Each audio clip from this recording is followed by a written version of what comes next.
Hi, I'm Christie Tonnessen, and today I'm taking you through our nursery.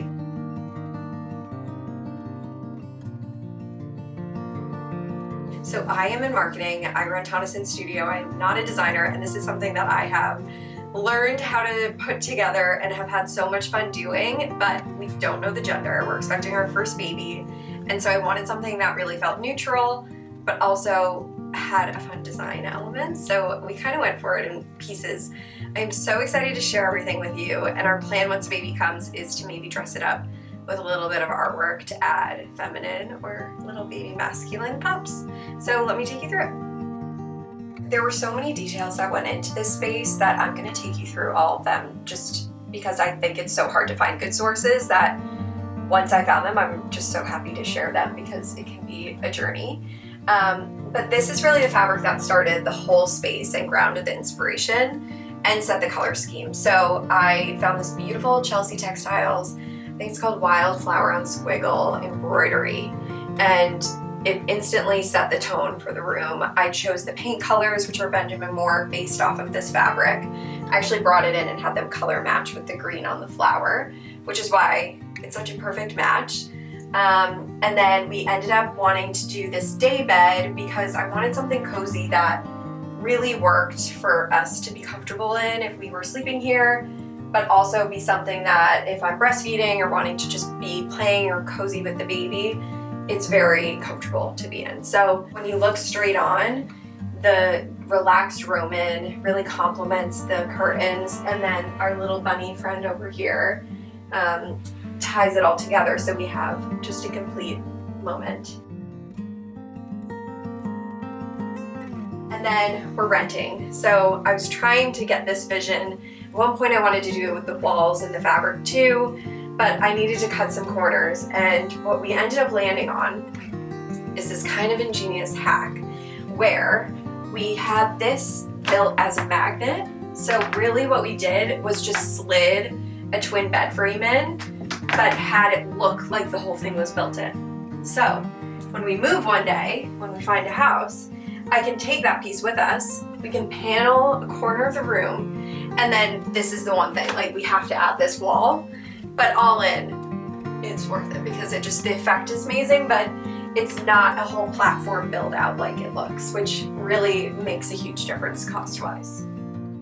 To find the right hardware and curtains and shade, we worked with Everhem. Even though this was my own fabric that I found, I could send it to them and they made it into the curtains and relaxed Roman just like I had envisioned, and I think it worked out really perfectly. So with this cozy corner, I ended up doing a custom glider nursery chair because I wanted something that was comfortable, high enough in the back that I could put my head back, and natural fibers. And evidently those are really, really hard to find all together. So I worked with a fabulous local workroom who really brought my vision to life, and I'm so happy with it. So that was a really foundational piece. I used the Pete Performance linen by Schumacher, which I, having worked there, know is such a workhorse fabric and is fairly resistant, which is helpful too, knowing that it's a nursery. And then again, working with Everhem on the window treatments, I did one of their new shears. These are their materials, and paired it with one of their reed bamboo shades. And on this shade and the window seat shade, I did blackout. And then as far as the hardware goes, I was pretty picky about that because I wanted it to be really like unlacquered brass, but that was impossible to do with my timing, knowing it needs to age naturally, and then also with the budget. So they helped me source this, which worked out, I think, really perfectly. So super excited with how all of that came together. And then the little details that pulled it all together, I found this elephant at a antique store. They have, I see these kind of often, different animals, but we ended up really liking the elephant. And then the lamp is from Serena and Lily. I did a custom shade, which is Lisa Fine Textiles fabric, which is also on the window seat, because I didn't want it to just be green and white. I really wanted other colors in here, so I thought that the pillow and the shade really brought blue in nicely. And then if it's a girl, I'll add some pink in, and if it's a boy, I'll add some more blue and such. And then lastly, art is something that I am not super comfortable choosing. I've just never had an easy time with it, but I love photography, and I actually took these photos when I was on safari in Africa many years ago. And looking back, I always thought of the young one, the little baby and the mommy zebra as me and my little sister. And then my sister and I were talking about it, and I was like, I should just frame all these baby animals for the nursery. So it worked out really well. We have little baby elephants too, which just didn't fit in the space, but I might mix in at some point. So these closets and the window seat were all here before we moved in. I just reupholstered the little cushion, and of course we painted. And then for the sconces, they were already wired, but they were not cute. So I got these new sconces off Cherish from Mark Sykes' collection with Hudson Valley lighting. And then I had Cruel Mountain Design work on these custom pleated shades for me using a Brompton check fabric by Chelsea Textiles.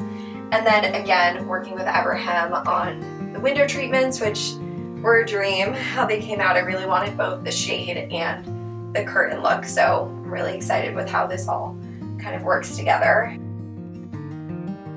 And then for the rug, we didn't want to do wall-to-wall because we, of course, aren't going to be here long-term. It's rental.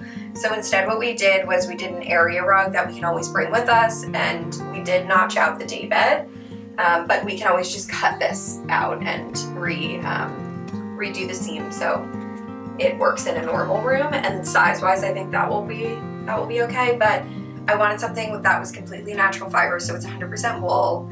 But yeah, it's super cozy, and it came out just like I was hoping. So for the crib, we went with Restoration Hardware. It converts to a toddler bed, and I actually found this one on Facebook Marketplace.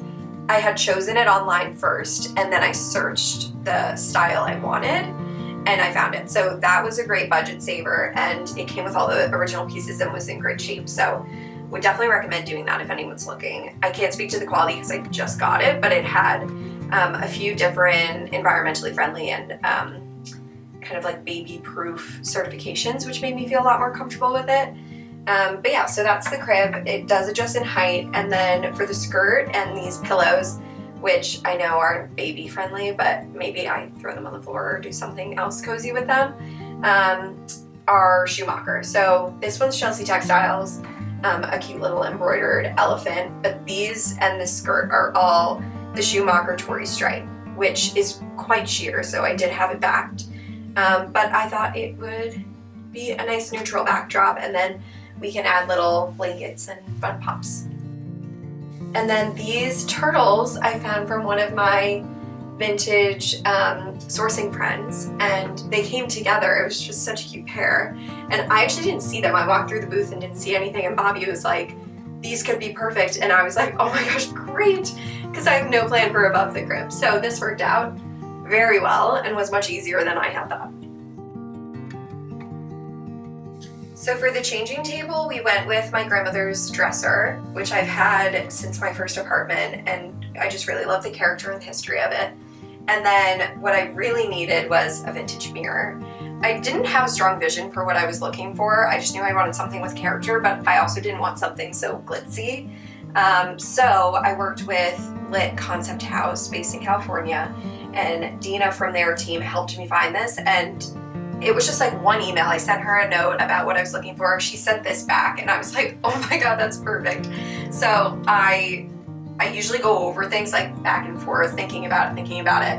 And this I didn't even have to think about. I just knew it was so perfect. So I am really excited with how it all works together, and it adds a nice kind of neutral but also design element to the space. And then with this lamp, I wanted something to clear the space on the dresser because it will be a changing table, so all these things can obviously be removed, but I didn't want to have to take up space with a lamp. So I did a floor lamp, which can also be turned on the left side from the daybed, so it's pretty user-friendly. So this is also Serena Lily, and this is the shade it came with. Same with the other one, but I just kind of doctored them up, so I added a white linen. And then these are Samuel & Sons trims that I think make a fun pop. And then accessories have been just a mix of collected vintage pieces. This is a French stool that I found on Etsy. And all the other layers were just things that I had, things that I found that I thought could be kind of fun. But I think this is going to be a space where I just continue to add things or take things away. This is my first baby. I don't really know exactly what I'm doing, so we'll see what the baby kind of needs and what might be a terrible idea, and then we'll go from there.